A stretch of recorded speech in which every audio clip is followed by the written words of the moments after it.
Hey world, my voice is still a little bit crispy, what? How do you say it? Yeah, my voice is still a bit, what? Let's say this. So today I have with me tea instead of hot chocolate, but I do have the Christmas spirit with my earrings, so it's all fine. For those of you who are new to this, I am writing a Christmas story, which means that I write a chapter every day. The link from the first video will be down below, so it would be better if you watch that first, or else this part of the story won't make any sense. So, and also down below will be my Wattpad link where I publish each chapter every day. I'm just gonna read the second part of the story. I also realized that last time I only read 6 parts instead of 7, so this time there will be 8. And yeah, I think that's it. I hope you enjoy it. Let me know what you think in the comments down below. And yeah, have fun. December 7th. Her mind was a war zone. Her thoughts battling each other and giving her a headache. Part of her simply wanted to forget the whole Saturday. The burning eyes, the unexpected visitor, the sleepless nights. But another part could hit herself in the face for closing the door. She had spent the greater part of the night wondering about what he might have said if only she had listened. And since she has not come to a satisfying answer, the thinking continued for the Sunday morning until she couldn't stand the pain in her head and chest any longer and walked down into the living room in hope to find a distracting family member. Instead, she was greeted with the smell of croissants and a little note letting her know that her parents already had breakfast and are off to for grocery shopping. Great, she thought to herself. Normally, a free house would have been a welcome surprise, but in this particular situation, the silence filling the rooms only gave more space for thoughts, and that was something she really needed to change. So she took 2 croissants and a bit of jam and sat down in front of the TV. The Sunday afternoon TV program wasn't necessarily interesting, but it kept her attention away from Josh, at least for a while. After about an hour of mindless watching anything that the black box in front of her came up with, she realized that her feet had gone numb and that she already knew who had murdered that drug dealer. So she turned off the TV, immediately being drowned by the unbearably loud silence around her again. She picked up her phone and called Till with the intention to offer showing him around the city, but he didn't pick up, so she ended up muttering, "Hey, just me, it's nothing important," on his mailbox, before turning on the TV back again and letting the detective know that all his guesses were wrong. December 8th. The snow was still falling constantly, its white body already covering the benches outside. It was the most snow they have had in ages, and it seemed as if no one was prepared for it. Elea was sitting on her desk, legs loosely swinging back and forth while she was staring out of the window that was covered in frozen crystals. The seat next to hers was yet empty, as well as the space on Josh's desk. Till and Sam were running late. Elea had her back turned to the classroom to get the full picture of Dancing right, so when she heard steps coming closer, she didn't turn around, guessing it was Till. Only when the chair wasn't moved, she did look behind her and saw Josh standing there awkwardly, playing with the necklace thingy on his jeans, like she had seen him doing it for so many times when they still were together. The first time she had noticed that nervous tick of his had been when he had asked her out, the second time on their first date, and the third time when he had told her he loved her. Now he was standing there, looking at her in an insecure manner, before stepping a bit closer and letting go of the necklace. "Hi," he said. "Hi," she answered, trying her best to sound indifferent. "How are you?" His smile was forced. Good. She didn't ask how he was. She didn't want to know. Great, that's great. She knew that he knew better. He had seen her that Saturday last, if only for a few seconds. Listen, about the other day. He must have realized the shock in her eyes, thinking he wanted to talk about her slamming the door into his face. So he quickly added, Friday, that is. Awkward silence. I didn't mean to shout at you. I'm really sorry about what I said. I was angry at you, but I had no right to say that, and I just wanted you to know that I really didn't mean it. His eyes were full of hope, full of trust in her good soul to forgive him, so that he did not have to feel guilty. And she nearly did forgive him, but she just couldn't quite do it. Okay, was all she said instead, praying that that would be enough. It looked as if he wanted to add something, to ask what that meant, to beg for more.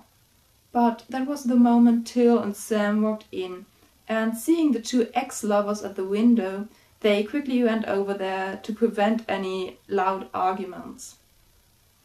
Hey, what's up? Till asked as soon as he was close enough to the desk, and Ilya's released expression supported him in feeling the need to save her from Jack. So he sat down on his chair and immediately started talking about his weekend, while Sam took Josh's arm and walked back to his desk with him, giving Ilya an understanding smile over her shoulder. Thank you, Ilya breathed out, getting down from her desk and sitting on the chair as well. No problem. What did you even want? She considered telling him, but that would also mean to talk about their fight and the horrible weekend, so she just shrugged and said, Not sure, really. Till looked at her as if he wanted to say something, but he silently returned to taking his books out. December 9th. Sam, Till and Ilya were walking down a snowy aisle, hands stuck deeply into their pockets, faces covered with scarves and woolen hats, to save themselves against the cold wind that kept the snowflakes dancing in the air. They were on their way to the Christmas market that had just opened in the city. As soon as they came to the end of the aisle, they were surrounded by the smell of waffles and hot punch and the sound of children taking their parents to the booths that sell sweets. The whole place was brightened by a few dozen fairy lights and a gigantic Christmas tree in the middle that was decorated with red stars and hundreds of fake candles. The three teenagers went to get themselves some hot chocolate first before walking along the little booths, which were filled with wooden decor, colorful hats, shiny jewelry, and all kinds of Christmas gift ideas. They stopped every now and then, showing each other some especially beautiful objects or laughing about the rather funny creations. All along they chatted about school and friends and hobbies, never having to deal with awkward silences, as one of them always came up with a new topic. At one point they somehow came to talk about Josh, but Ilya was way too happy at that moment to fall back into angry sadness that easily. Well, he has been a really good boyfriend for the first year, she admitted, tired of always having to deal with the bad part of their relationship lately. He was a good listener and amazing with small gestures like bringing me flowers and quoting my favorite books. Sam seemed a bit shocked at these sudden friendly words, but couldn't keep a smile from creeping up her lips. So, you don't hate him? She asked, hopeful. Ilya rolled her eyes before answering. I honestly don't know how to feel about all of this. It's like the guy cheating on me wasn't really him, you know? Sam didn't seem to understand, nodding nonetheless. But Till thought about what she said for a moment and said, Yeah, I think I do know what you mean. I've had similar feelings with my first boyfriend too. We've only been together for half a year, but when he broke up with me, I could tell it wasn't really him. His eyes were empty, gazing into the far distance, as if wanting to look back into the past. After a moment, though, his mind snapped back into reality and he gave the girls a sad grin, adding, "Turned out later that his dad gave him a hard time about being with a boy."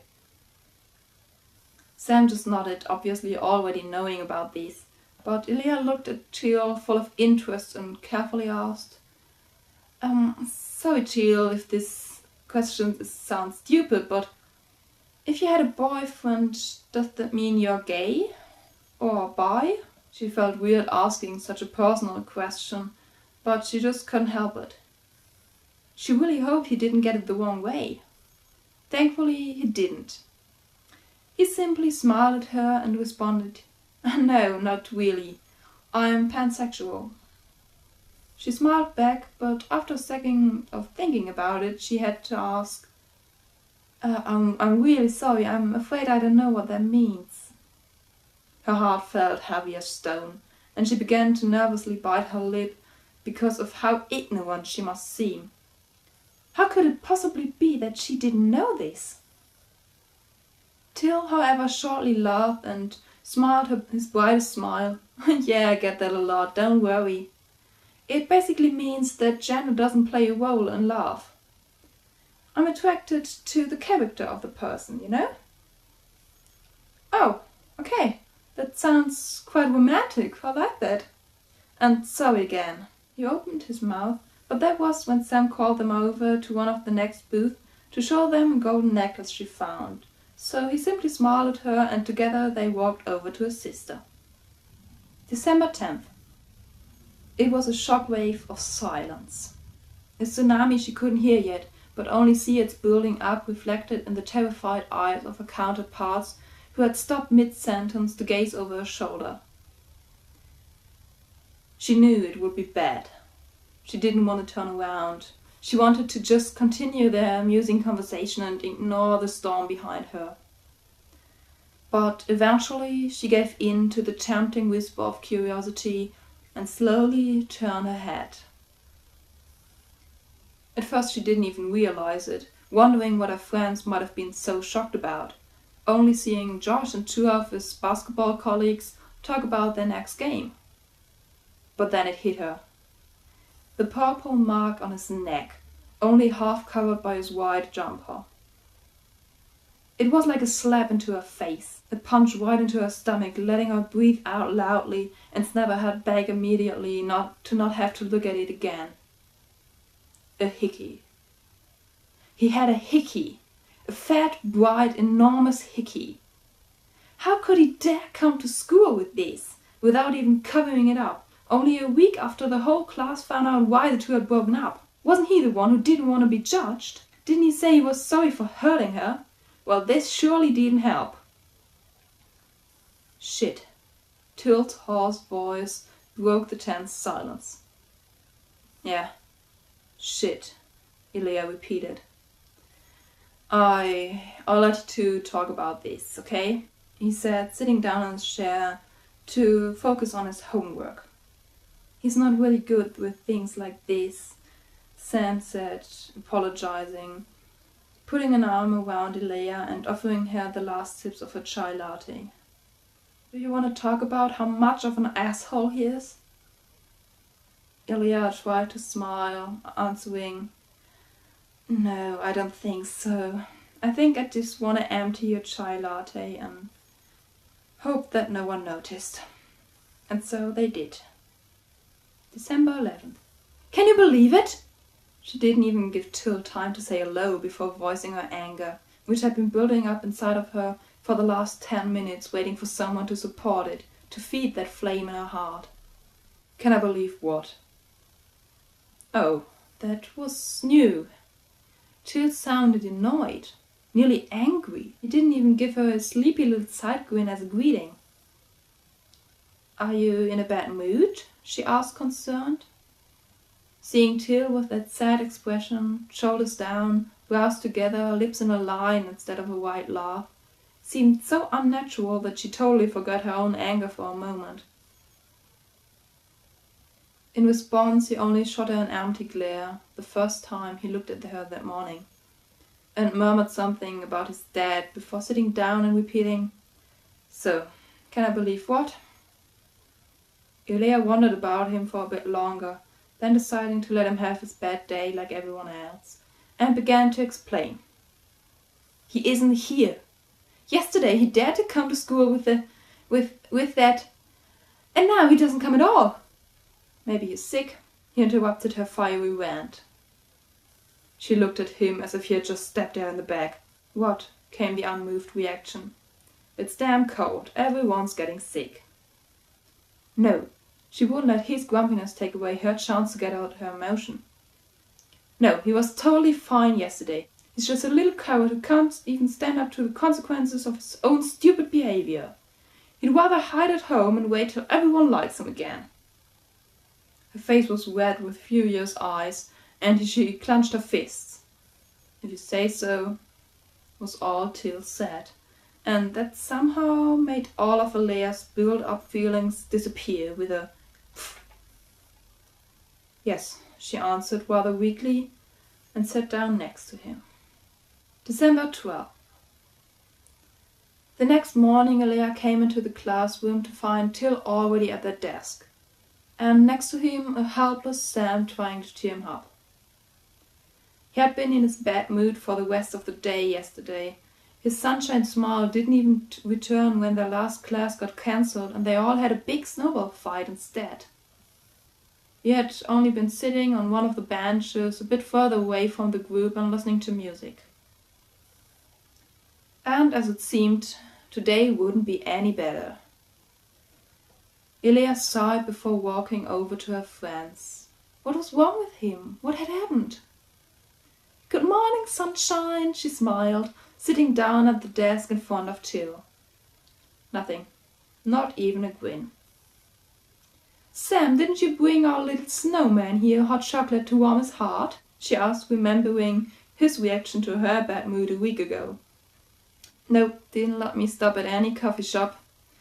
Sam didn't seem annoyed at her brother, but rather surprised and defeated by how bad it really was. Ilya shot her a sympathetic look before turning back to Till.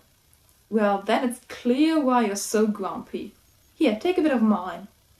But he didn't even notice the cup held towards him. Instead, he looked her dead in the eyes and said, "Could you please stop cheering me up? You've got enough problems yourself, and I'll be all right." At first she didn't know how to respond to that. Then she shrugged and answered, "Might be, but no one gets left behind, you know." And with a grin to Sam she added, "Right, Sam?" "Right," came the overly enthusiastic answer. "Right," Ilya repeated, holding her cup up into Till's face again, who rolled his eyes but couldn't hold back a small smile while taking the cup and drinking the hot liquid. "So what are we doing tomorrow?" she asked, happy to have brought her friend back to life. At the mention of the weekend, however, his face hardened again, and he put down the cup, saying, "I've got plans." Ilya looked helplessly at Sam, who only shrugged and sighed. December 13th. Her music was on the loudest volume again, but this time she wasn't crying. She wasn't numb or in pain. This time she sat on her bed in front of a big box and a small bin, while mouthing along the words of the song. She was looking at pictures. Their pictures. And there were quite a few after 1.5 years of relationship and a previous year of a good friendship.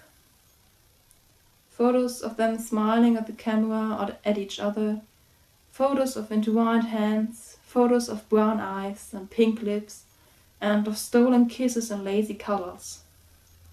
They were all in there.